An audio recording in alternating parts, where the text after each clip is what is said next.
Claro y está en nuestros estudios Manuel Merino de Lama, que hace un año estuvo en el ojo de la tormenta y estamos acá para hablar de lo que pasó hace un año. Manuel, bienvenido, muy buenos días. ¿Cómo estás, Nicolás? Buenos días. Primero agradecer la oportunidad de estar aquí en Exitosa, en tu programa Hablemos Claro, y venir a compartir efectivamente los acontecimientos y los hechos que sucedieron el año pasado, en el mes de noviembre, que dicho sea de paso, de una u otra manera son secuencias de los hechos que estamos viviendo el día de hoy.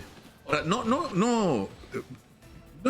pregunta inevitable es, ¿no te arrepientes, Manuel? ¿No piensas que fue un error la manera como se manejó las cosas? Es decir, habían evidencias contra Martín Vizcarra y había procedimientos que pudieron seguirse. Se pudo constituir una comisión, hacer una investigación, consensuar y finalmente tomar una decisión que era muy delicada, que era vacar al presidente y que, digamos, el procedimiento de su reemplazo fuera la constitución de una especie de coalición gubernamental que garantizara la transición hasta el fin del mandato. Pero se optó por el camino corto, porque todo fue... A ver, lo que pasa es que cuando la ciudadanía no conoce los instrumentos legales y constitucionales, hace un concepto de opinión, y lamentablemente es cierto, yo creo que debo reconocer que en el momento en que se le vacó al señor Vizcarra tenía una aprobación por encima del 80%, y era producto de que él la pandemia la manejó para poder fortalecer su imagen de él, más no para poder enfrentar una pandemia que vaya en beneficio de todos los peruanos. Y en esa línea ellos aprovecharon con sus socios, que fueron el Partido Morado, y una fracción de Frente Amplio, porque no fue la totalidad de Frente Amplio, fue una fracción de Frente Amplio, lograron, digamos, con un plan que ellos habían desarrollado y que es producto de la primera vacancia, por una situación muy sencilla. El señor Vizcarra tenía acceso al Poder Judicial, al Ministerio Público, a la nueva Junta Nacional de Justicia, y tenía de mano lo que realmente estaba pasando, que fueron hechos que se dieron lamentablemente en el periodo de disolución del Congreso anterior, y esa secuencia lo fortaleció a Vizcarra porque empezó a gobernar el país a través de decretos de urgencia. Entonces, cuando nosotros asumimos, lo que yo presiento después de estos hechos que han acontecido, que la intención del señor Vizcarra era que el Congreso no se instale.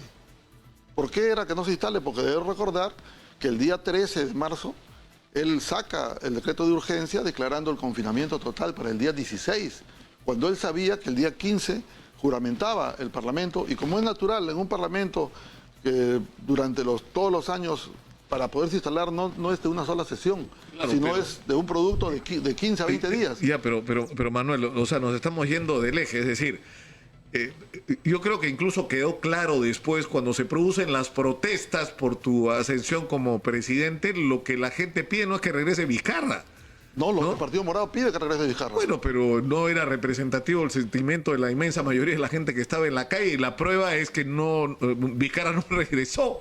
Es decir, no lograron eso, aquellos que lo pretendieran. O sea, a lo que voy es que había una molestia nacional con toda la información que salía con respecto a Martín Vizcarra, y había maneras distintas de hacer las cosas. No, Nicolás. Y ustedes optaron por la vía express, digamos, que resultó completamente contraproducente, ¿no? Nicolás, nunca fue vía express. Se le dieron los tiempos perentorios y suficientes. Y más bien debe recordar que fue pedido del presidente del Consejo de Ministros a los vicepresidentes del Congreso para que adelante la presencia del señor Vizcarra al Parlamento. Más bien ellos querían que sea vía express. El Congreso le dio los tiempos que correspondían. Y lo que es más importante poder decirlo aquí en tu medio, que es tan sintonizado y tan escuchado, es que no fue una iniciativa de acción del presidente del Congreso. Fue una iniciativa de los 130 parlamentarios de los grupos políticos que presentaron la vacancia y que se llevaron todos los procedimientos. Entonces Eso es verdad. Claro. Lo que es verdad es que Manuel Merino se convierte en presidente porque hubo más de 87 congresistas que vacaron 105. 105 congresistas que votaron por la vacancia, ¿no es cierto? Y que a partir de eso se activó el procedimiento constitucional de reemplazo, lo cual, en todo caso, es decir, digamos, transfiere la responsabilidad a todos los que participaron en esa decisión. A los 130. ¿No? Ahora, pero por eso insisto, un año después, ¿tú no te arrepientes, no te parece que eso fue un error? La manera como se hicieron las cosas, que se pudieron hacer de otra manera, que no hubiera supuesto lo que supuso. Más bien la historia nos está reivindicando. Porque después que se han descubierto los hechos del procedimiento que tenía el señor Vizcarra, esa población que salió marchando contra nosotros, el día de hoy se sienten muchos de ellos arrepentidos de no haber conocido realmente el tema de fondo a profundidad del concepto que se tenía que tener de quién era el señor Martín Vizcarra, que era un personaje siniestro que traicionaba hasta su madre. Recuerda que él, para poder sacar al señor Pedro Pablo Kuczynski, lo traicionó, porque él complotó con el fujimorismo. Y luego se encimó contra los fujimoris, metió presa a la señora Keiko y traicionó a la señora Keiko. Y luego de eso disolvió el Congreso y quien se le cruzaba en el camino, él lo desaparecía. O sea, tenía todo un plan orquestado, que es producto de lo que tenemos el día de hoy. La fiscal de la Nación nace producto del señor Vizcarra. Y la fiscal de la Nación, lamentablemente veo que ahí hay denuncias que se le están haciendo, que la Junta Nacional de Justicia, la cual ella nombró, tiene que determinar qué hacer con ella. O sea, a los que ella nombró la van a vetar para que ella no continúe. Muy difícil. Hoy el Congreso tiene una gran responsabilidad. Y esa denuncia que ha hecho la fiscal Rocío Sánchez, esa denuncia que hizo el año pasado María Teresa Cabrera, que está en la Subcomisión de Acusaciones Constitucionales, el Congreso tiene la obligación de poderlas ver para que estos personajes que quieren convertir al Ministerio Público como un brazo político... Pero ¿qué explicación le da Manuel Merino a lo que pasó? ¿Por qué la gente salió a la calle así? Porque Martín Vizcarra en ese momento tenía 80% de aprobación, porque el confinamiento había logrado a él emitir a 8 millones de peruanos bonos soberanos.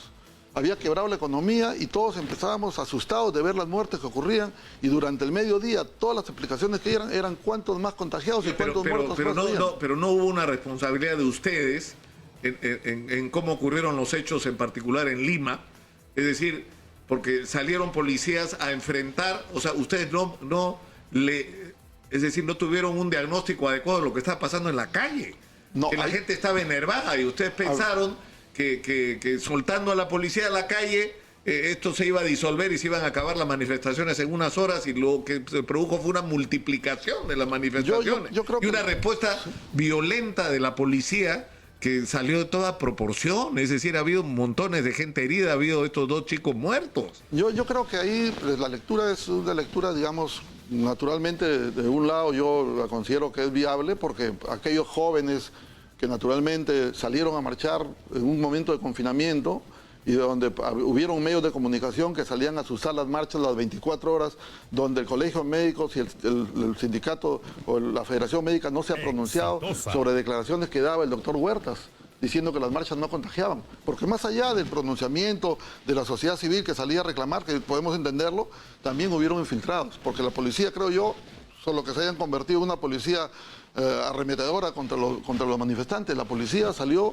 simplemente a mantener el orden público y se encontró con personas violentas. Si nosotros vemos en el contexto general todo lo sucedido en las marchas, encontramos que ha habido violencia. No los jóvenes que han salido a marchar, universitarios, porque recordemos que hasta las clases se suspendieron en las universidades privadas y públicas, convocando que vayan a las marchas. No, pero hubo, o sea, en Trujillo una manifestación gigantesca y el jefe de la policía caminó en medio de la manifestación y ahí no murió nadie. Y la gente estaba igual de indignada que en Lima, y lo que marcó la diferencia no fue la actitud de los manifestantes, fue el comportamiento de la policía. O sea, en Lima la policía salió a la mala a disolver a los manifestantes y hubo disparos de perdigones. Con mayor razón, si eso hubiese sido así como tú lo dices, el Ministerio Público hubiese llegado a hacer una investigación veraz y tuviéramos resultados quiénes fueron esos oficiales, quiénes fueron esos mandos medios que no salieron a querer hacer el orden público, sino a agredir a los manifestantes. Y eso no ha habido.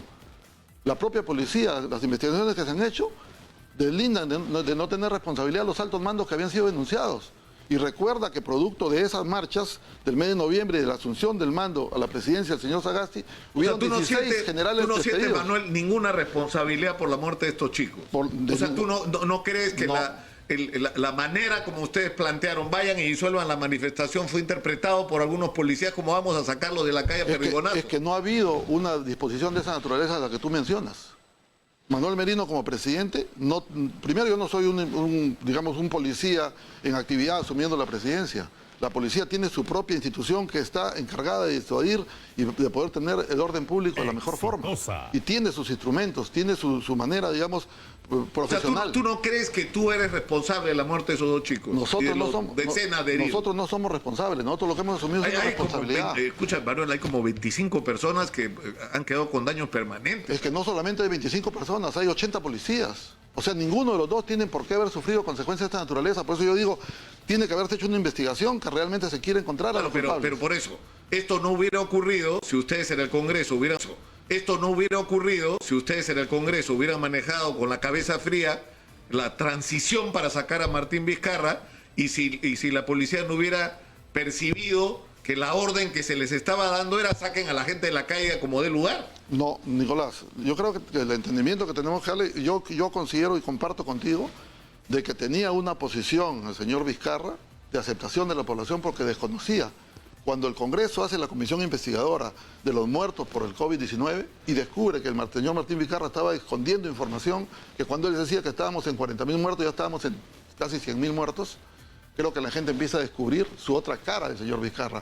También es cierto, y creo yo que tenemos que llevarlo en el contexto, es como que en un colegio, un maestro o un profesor violador esté llevando las clases y tú descubres en el mes de octubre o a fines de octubre, a comienzos de noviembre, que es violador, tú tengas que decir, no podemos sacarlo, dejemos que termine hasta diciembre porque estamos a 15 días de terminar las clases y lo más notable es que él termine y de ahí lo sancionamos.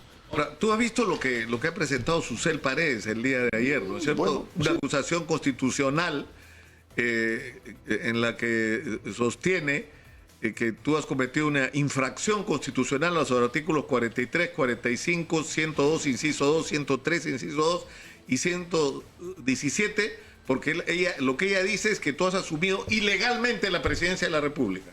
Que los procedimientos que se han utilizado para vacar a Martín Vizcarra han sido inconstitucionales. A mí me da mucha lástima porque Susel Paredes en el mes de abril supo que era parlamentario. Y cuando tú ya sabes que asumes un papel de que ya eres congresista, mínimamente lo que tienes que saber es qué vas a hacer tú como parlamentario. Tienes que conocer cuál es el instrumento, cuál es la Constitución, cuál es el reglamento del Congreso y cuál es tu función que vas a desempeñar. Si tú analizas esa denuncia constitucional que no tiene ni pie ni cabeza, porque ella se está yendo contra la propia fiscal de la Nación. La fiscal de la Nación me denuncia a mí por haber asumido la presidencia de la República de manera constitucional.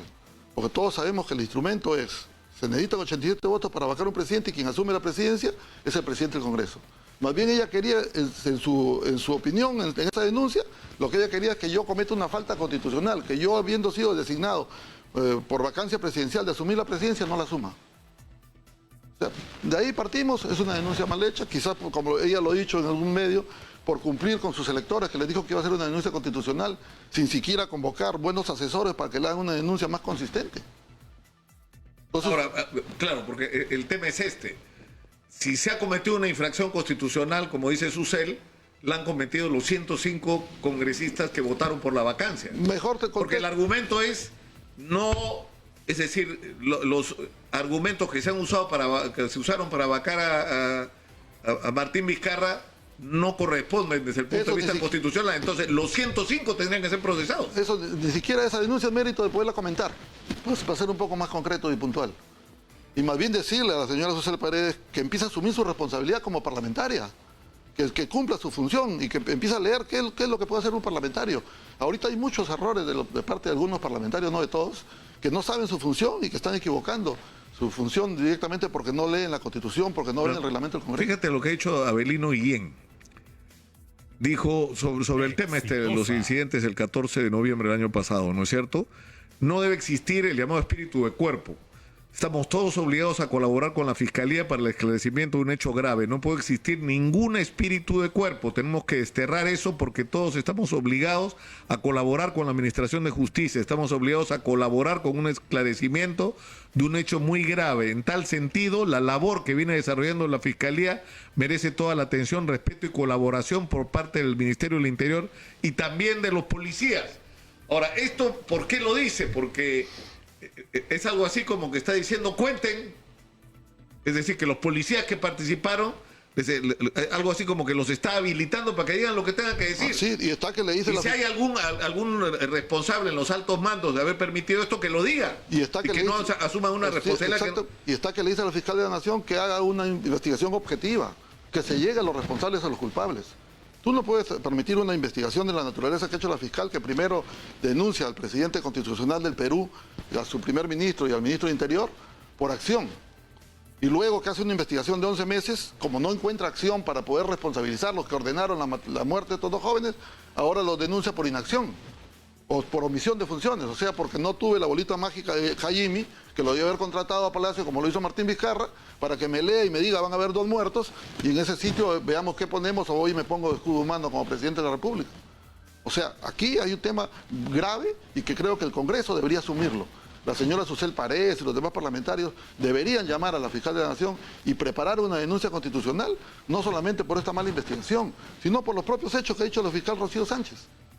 De donde ahí hay un contubernio que yo te pongo y ahora tú me tienes que volver a ratificar. Bueno, es un tema aparte, ¿no? Porque yo he estado revisando toda la información y lo que pasa es increíble, porque hay un colaborador que dice que el señor Cavazza habría intervenido de manera directa en la promoción de la señora Zoraida Ábalos como fiscal suprema para que sume votos a favor del doctor Ramos Heredia como fiscal de la Nación. Entonces, eso no quiere decir que sea verdad, eso quiere decir que eso tiene que ser investigado. Así es. Y resulta que no se investiga, ¿no? O hace un año que se está diciendo que María Zavala estuvo en una reunión acompañada con una misteriosa mujer que nadie sabe quién es hasta ahora, que todavía no está claro quién es, aunque hay mucha sospecha de quién podría ser. ¿Quién es la mejor amiga de María Zavala para acompañarla a una reunión así? Y la señora María Zavala está en la Junta Nacional de Justicia. Y su hija... Cuando estaba conspirando los cuellos blancos y los fujimoristas en el hipódromo. Y su hija de María Zavala fue propuesta por un fiscal de acuerdo, pero para que sea fiscal. Pero eso es un tema sobre el que va a tener que responder la actual fiscal de la Nación, que además, aprovecho para decirlo, el espectáculo que han hecho ayer ha sido una vergüenza. Han hecho pararse en fila a 30 fiscales, ¿no? Por orden de la fiscal de la Nación, para defender a la fiscal de la Nación. Y no ha estado el doctor Pablo Sánchez, que es el jefe de la investigación. ¿Por qué no estaba el doctor Pablo Sánchez? No le preguntaron, no estaba de acuerdo. Si esos 30 fiscales tenían que pararse ahí, el que debió estar delante debió ser Pablo Sánchez. Entonces, ¿por qué no estaba? Pero en fin, es un tema aparte. Pero regresemos a lo nuestro, Manuel. Es decir, ¿qué le dices tú a la familia de Inti y Brian y de las personas que quedaron seriamente afectadas, incluyendo a los policías? Yo me sumo a que se tiene que exigir una investigación profunda, que el Ministerio Público no se convierta en un brazo político, sino un brazo eficiente en su función de poder hacer la investigación, de convocar, en este caso, a quienes asociaron la marcha, a quienes convocaron, a quienes financiaron la marcha, porque ahí hay gente que ha financiado la marcha. Eso no es casual, eso lo hemos conversado en alguna oportunidad contigo. ¿Tú estás convencido de eso, que no fue una reacción espontánea de la gente a la calle? Estoy convencido. Que hubo quienes la promovieron. Así es. Y ahí yo llamo la atención al Colegio Médico, a la Federación Médica. ¿Por qué este señor Huerta no puede estar dando declaraciones sesgadas de interés personal, creo yo? Tú dices, ahora, hay una cosa, pero hay una cosa que yo no entiendo. Tú dices, mi ascensión como presidente fue constitucional, pero tú renunciaste y lo que procedió es que el Congreso eligió a un nuevo presidente del Congreso. A un nuevo presidente del Congreso, y a su vez, es decir, fue constitucional también la ascensión de Francisco Sagasti. Así es, con una diferencia. ¿Por qué la presidenta del Congreso, la señora Alba, maltrató de la manera como maltrató a Francisco Sagasti si era un presidente constitucionalmente nombrado? A ver, tengo entendido, porque siempre es bueno, nosotros los políticos tenemos que saber qué sucedió. Es cierto, el señor Sagasti se ganó la banda presidencial en las calles porque promovió las marchas y producto de eso renunció a mi cargo y asumió en este caso el Partido Morado una elección entre 19 parlamentarios de 130 porque se vacó o se vetó a los 105 parlamentarios que votaron por la vacancia de Vizcarra, y la calle se adueñó del Palacio Legislativo. Tenemos que ser sinceros, ahí no hubo consistencia en los congresistas que estaban en funciones, y esa determinación permitió que el señor Sagasti asuma la presidencia de la República, gane la banda presidencial en las calles.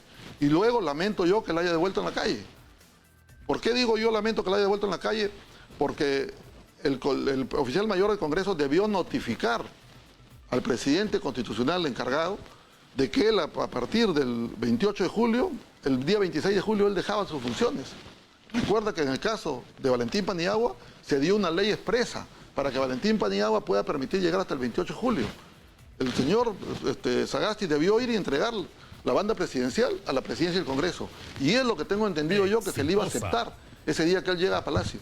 A pesar que ya él le había sufrido. Ya, pero lo que ocurre es que no lo dejaron entrar. No, él hábilmente para ganar adeptos pensando que eso le iba a ayudar, él se saca la banda presidencial en la calle, en la puerta del Palacio, porque a él lo iban a dejar entrar a la presidencia del Congreso para que entregue la banda terminar, presidencial. Manuel, es decir, hay alguna gente que tú has reclamado el derecho a la pensión vitalicia del presidente. Ah, te explico. ¿Eso sigue? Te explico, sí, yo te explico cuál ha sido la motivación. ¿Por qué Manuel Merino presenta ante el Congreso la pensión vitalicia?